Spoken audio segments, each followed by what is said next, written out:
accusations were made that I had paid the arsonist, and they actually tried to charge me, but they went nowhere. Then in 13, my father Michael had died. And then in 14, St. James Hotel in Sullivan went down.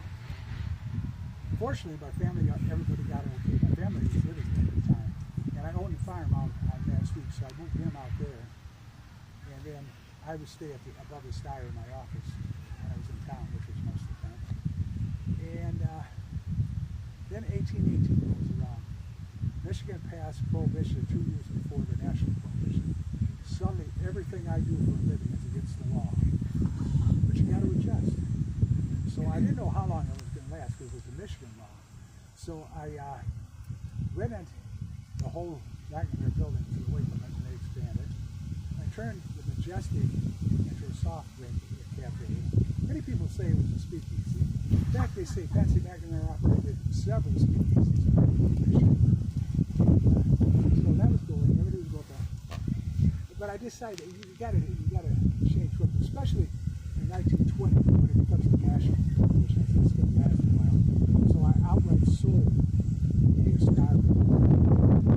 And Wakeman's nearby, they moved down to Detroit. The people that bought it were operating a Ford dealership. It didn't close down at that site until 2016. They ran there. So then I decided that I was going to sell the soft drink operation and start a coal yard. So I did that. I sold the Majestic, and then I bought a piece of property on the river down there where the Siphon Bridge is, and I started a coal feed operation. At that time, my son Michael was working with me. Leo was just back from World War I in the Navy, and he was managing the farm. Clarence was working in the Bennington plant. Francis and Emmett were in school in Wisconsin. Harold and traffic school in manistique. So once we were in the coal business, I got to look around and said, the future is heating oil and gas in service stations. So I want to go into that business. So I gathered my sons together. I said, let's form a company. They formed PJ McNamara and Sons. And we get a contract with an oil company, and we would put fuel tanks for heating oil and gasoline on our coal yard, part of it. And then we would start building a gas station out on, it's on Deer Street. And that was the first one, built on the station there. The site is the St. James. And then we got that going, and we were already delivering heating oil. And we switched. We didn't like the company we were in. So we switched to Sinclair, and we would be at Sinclair for like 30-some years.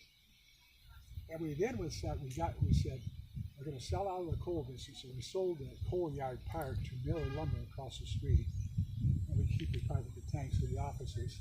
And then we bought back the American House, which I had owned previously. There now is a Roosevelt Hotel. We tore it down and we built our second station, and then Francis would come and operate that station. We also built a cafe with it. They were all cognizant, and Catherine run the cafe. And we decided to be another gas station.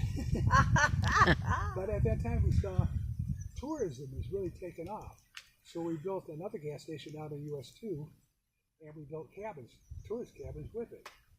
And Leo would go out there and run that one. Then we built a fourth station on Elms and Chippewa. We're running out of brothers. So, because we had a couple of brothers driving fuel trucks and some running stations. So we leased that one out. Then in 1937, we were in the process of building another gas station and chain of cabins out of Thompson. And then in 37, I would pass on. And that was it. But PJ McNamara and Sons stayed in business. The boys would run the company for several years. In fact, after World War II, they actually would start selling Kaiser automobiles as part of their business. They would have a showroom on Maple and Oak Street.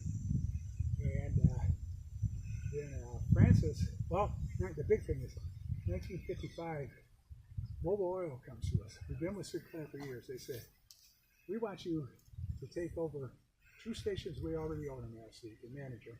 You can continue to manage the 4 stations you have, 5 at the time.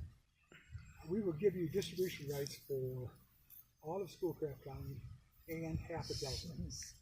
We looked at that, and the revenue is going to be, I mean, really, but we're going to have to work a lot harder. And so what happened is we went with them, and then about a year later, 56, Francis would decide he wanted to be, he liked the retail end of it, and so he wanted to do a store in downtown Manistique, which he did.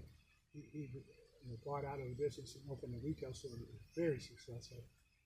And then, well, Michael died in 1957 in downstate, and he was brought back up here to be buried.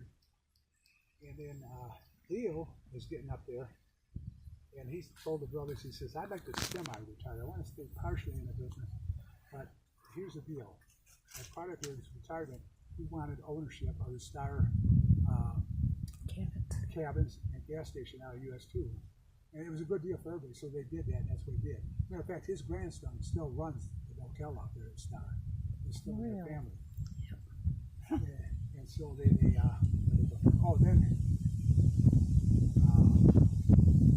I left out. Lucy died in 1959. And everybody died after, well, Leo died in 1964. So Francis, Harold, and him and still the brothers in the business, they decided to, as soon as Emmett was old enough to retire, they all retired and sold the business. So in 1969, he was old enough and they sold the business and retired. Now they didn't leave Manistique. They were still very active in Manistique. Clarence would die in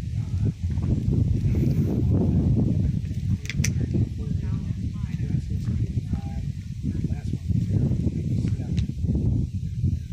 There's still a couple of them. Like I said, the Star is still out there and it used to. It's now a motel. It's cabins back in the day on both sides of the wall. And then where the Appleville is, that was the first gas station, and also the St. James Hotel was. And then the Art Center downtown that was that was the Star. That was the Magazine. That was the Star Saloon, Cafe, and beer bar and stuff. And as you go down,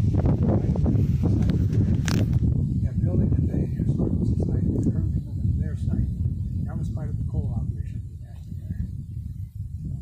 And that site's still there. Everything, when I was young, there was a gas station on that section. It wasn't there before the mobile station took over. And then it won't let Neil would drive the big tank up and down the highway, and Harold would build to the houses. They supported them. They all had a good living until 69 when they sold out. That's it. Unbelievable. My ears, I don't know why I drank the water and my ear went. It went into your ear. Do you know what